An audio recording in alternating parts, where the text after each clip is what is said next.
Randall Hughes with God Glorified, and we're commenting today on our reading for July the 11th, which began in 2 Kings chapter 15 with Uzziah, during the reign of Uzziah. And we went through some very wicked kings very quickly in Israel, with Zechariah, who reigned for 6 months in the year of 762 and was killed by Shalem. Shalem reigned a month, about the year of 761, reigned a month, and then Menahem killed him, and he reigned for 10 years. And all of these are wicked kings in Israel. There wasn't a righteous king in Israel at all. And so then after him, Pul, the king of Assyria, came, and this is just a matter of time now. We're at 760, 772, possibly in the year 721, I believe it is, when Israel will be destroyed by Assyria.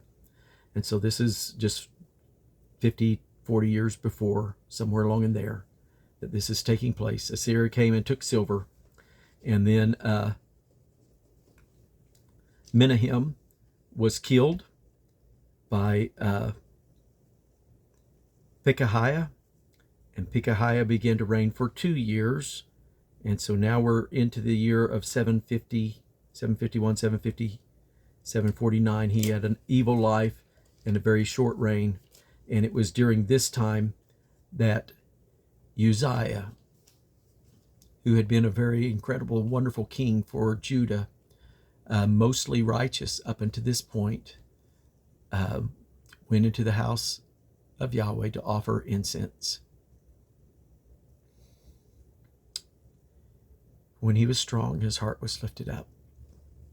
God, oh God, help our hearts to be right with you. Keep us, Lord, with a heart that's right. Work in us, God, to stay in our lane, not to get out of our place, but to stay where we're supposed to and be. Instead of letting the priests do what they were supposed to do, he thought he could go and do what they did. And God smote him with leprosy, and he died a leper. And Jotham began a dual reign with Uzzah, possibly in about 754, somewhere along in there. And then about the year 749, Pekah, the son of Remaliah, the captain, conspired against Pekahiah and killed him.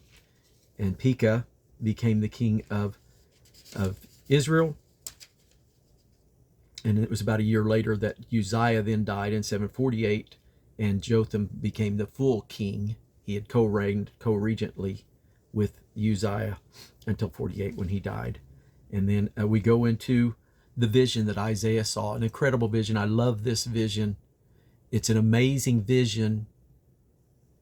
One of the most amazing things about this, it's clear that Isaiah says, he said, and it says, he saw the angels, he saw the Yahweh, although it's using Adonai on his throne in chapter 6, verse 1, it says, the angels are crying, holy, holy, holy is Yahweh of hosts. The whole earth is full of his glory. The posts are moving, and he's saying, woe is me. He said, for my eyes have seen the Malach, the king, Yahweh of hosts, or Yahweh Sabaoth. And one of the seraphims came in with a live coal to touch him and cleansed his lips and said, your sin is taken away, your iniquity is taken away, your sin is purged. And then verse 8 is one of the us verses in the Old Testament. And doing some looking at that with Genesis 1:26. Got a video we'll release today relating to that.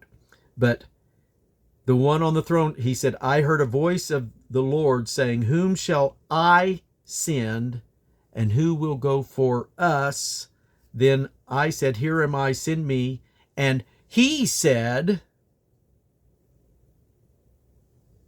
go and tell this people. And so I'll just tell you, this is very clearly, to me, a oneness passage. There's one sitting on the throne. He saw Yahweh high and lifted up, his throne, one sitting on it, and the glory being praised. He's being magnified. He is the King, Yahweh at host. And the us is speaking of the angelic court. And there are many Trinitarians that have come to agree with that. The Net Bible, if you go to bible.org and go to Genesis 1:26 and read the footnotes there associated with Genesis 1:26, you'll find that they agree that this is speaking of the seraphims and the cherubims, the angelic host, the heavenly court, whatever that's made up of. And that's also what they put with Genesis 1:26, which ties with Job chapter 38, verse 6, I believe it is, where it speaks of the sons of God worshiping at creation. And that's believed to mean the sons of God, being interpreted by most commentators as the angels. And so anyway, this is not a Trinitarian passage in any way, shape, or form, very much pointing to the oneness of God. And so then we see Jotham living a good life. There's still some things in the nation that aren't quite cleaned up. They still need to get rid of the high places, and they're burning incense. They haven't got their hearts perfect. But at any rate, then we have chapters a little bit into Isaiah chapter 2, and then we stopped at the end of that chapter. And there's the high, lofty looks of man will be cast down, and they will be destroyed, and Yahweh will be glorified. The glory and his majesty will shake the earth. And so today, make him Lord of your life. Honor him with your life, the way that you live, so that you can be blessed. And one day, you will see him on that throne. Amazing passage. I want to, so much more I want to say, but I'm trying to keep this short. John 12:41, 40 and 41.